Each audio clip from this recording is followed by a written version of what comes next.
on the what the hell is going on at People's Park. Hold on.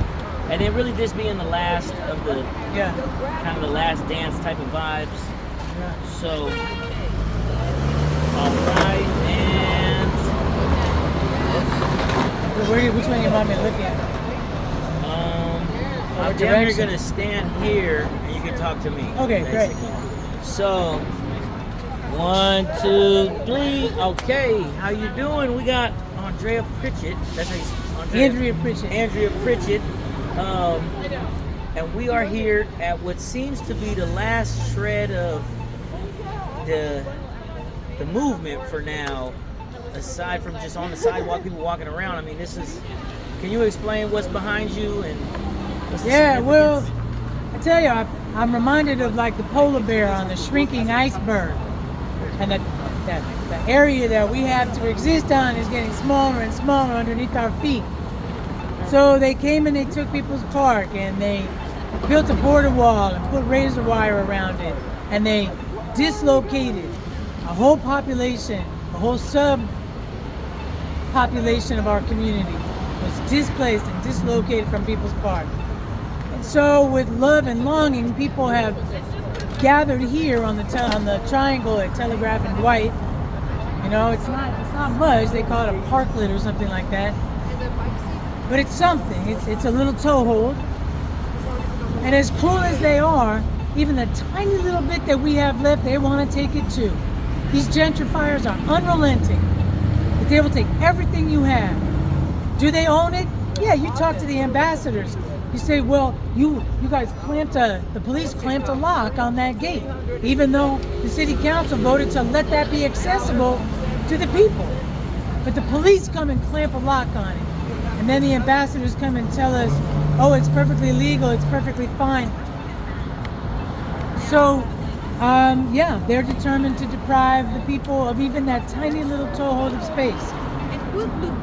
So, yes, the Colonial Project here in Berkeley continues as the university continues its gentrification and its rollout and its confiscation of anything, of any commons, of any gathering place, of any free space. They will readily admit, who owns this? The city owns this. Who owns this? The people own this. So why is UC trying to privatize it? Why are they trying to kick the rest of us out? Because they've become monsters, unfortunately. All right, half step back. So we talked in an interview a couple years ago about Rosebud, like the Rosebud doc. And from, if my memory serves me, was it the volleyball court? They were going to lose People's Park because of the volleyball court.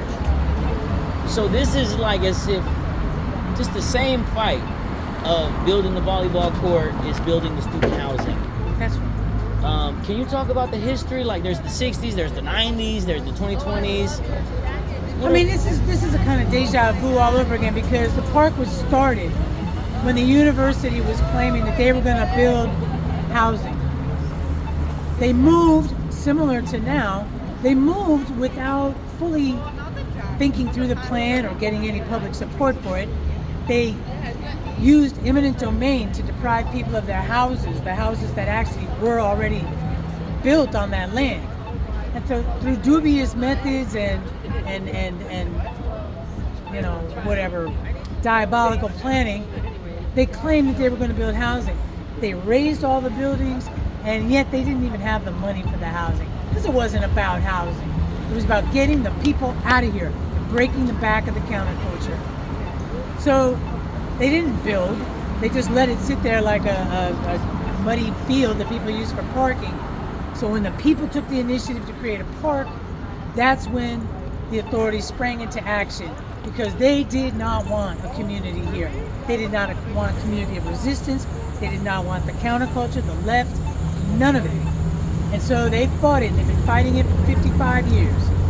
And so in the early 90s, yes, they claimed, well, what we're going to do, they tried putting housing, they tried putting a parking lot. Now they said we're going to try putting a volleyball court. Everybody loves volleyball, right? You've got poor, hungry, hurting people. Of course they want volleyball. We went to city council meetings. We went to the university over and over and over again, telling them, The people do not need volleyball. They need everything else but volleyball. They listen to no one. So they forcibly, with the help of 900 cops at the time, they forced that volleyball court into the park. And then they had to guard it day and night because they knew the people didn't want it. After 5 years, they pulled it with great expense. They dug a big hole and then they filled it in. Nothing was gained, and millions of dollars were squandered from their bad planning and their arrogance. Just like right now, their bad planning. You don't need an army. If the people want a project, you don't need an army. You don't need an army to install it. So we're millions of dollars squandered already on police, on massing a 1,400 person army of police to install that monstrosity so that they can build the housing that we all supposedly want? No, they're just arrogant bureaucrats who feel like they can squander millions upon millions of dollars on vanity projects for Carol Christ, and who suffers? Imagine the housing we could have created. Imagine the help we could have offered people with those millions of dollars. Man. It's a crime. It's an absolute crime. So, what should the UC Berkeley student be doing now? Like, if they're just random major, they don't really care, you can't really get them to read a pamphlet even. What are if we get their attention, what would you say to them? What I say to students is like, I was a student there. I made the choice to come and live and make Berkeley my home because I loved the city. I loved the community.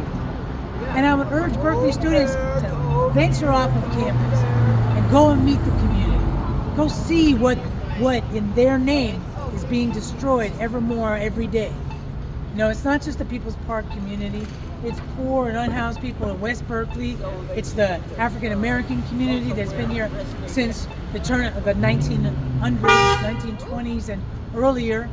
That's what's being destroyed. That's what's being displaced for the sake of students who will come and pass through for 4 years and be gone.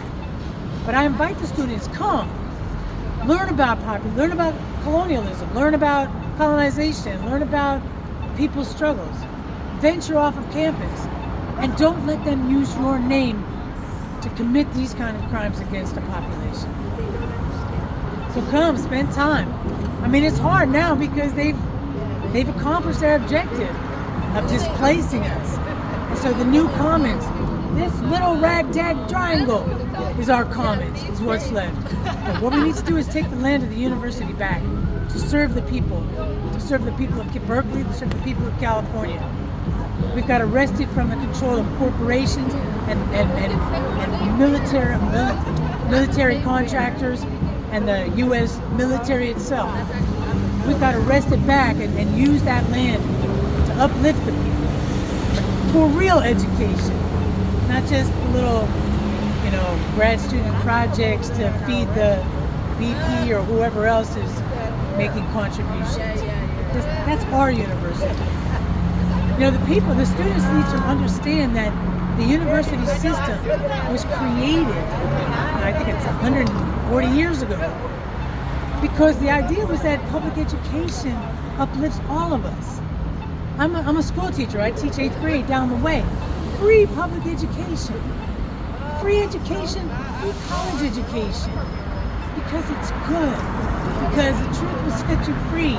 Knowledge is power. It's good stuff. When they met it out like some miser who can't, you got to pay $40,000 a year to get your little taste of education. It's bullshit. It's all bullshit. Well, wrapping up, do you have something to say about maybe something that people who don't live in college towns would never consider about the hiking up of rent or the housing control situation? Like, are you aware what they're paying for a bed? Oh, yeah. Yeah, tell the people about that. When I went to school here, I paid a registration fee in keeping with the charter of the university. You pay a reg fee. You don't pay tuition. What has happened is that university has been taken over it's supposed to belong to the people. And so I believe that education should be free. It just should be free. I'm sorry, I forgot your question at this point. Oh no, I was just talking about the housing crisis type of thing. The impact of the university in a city like this. When I was going to school here, rents were cheaper. They were much cheaper. When an educational institution lives within the community and is here to support the community, it doesn't have that effect. What's happening is that because the university has fallen under corporate control and the privatization of that resource, they're continuing to gather all these. It's become a research and development facility for corporations, and so they're not interested in educating students. They're interested in gathering high-level tech workers, high-level folks from across the country and around the world, so that they can participate in the research and development aspects of the university. Berkeley is a research university, but that has overtaken the educational mission. So now it's all about competition. It's all about, they're not going to stop. They're not going to give it back to us to educate undergraduates. We have to take it back. So when an educational institution is there for education, it doesn't ever. You can integrate into the community. But when it's trying to take all the land and control all the land, then you have a problem. The university created the housing crisis in this city by over-enrolling the university, by continuing year after year to have thousands and thousands of students that they admit that they don't have housing for. There's got to be a limit to the growth of the university. It can't be unlimited. Nancy Skinner refuses to say is it 40,000, 50,000, 60,000? What is the limit on student enrollment? And that's the fight. That's the fight. Will there even be a city left over? All right. I hope so. Thank you very much. Yeah. I appreciate you. Thank you. Appreciate Good luck. Good luck getting it to come out. Yep. Max, you want to go take some pictures? Yeah.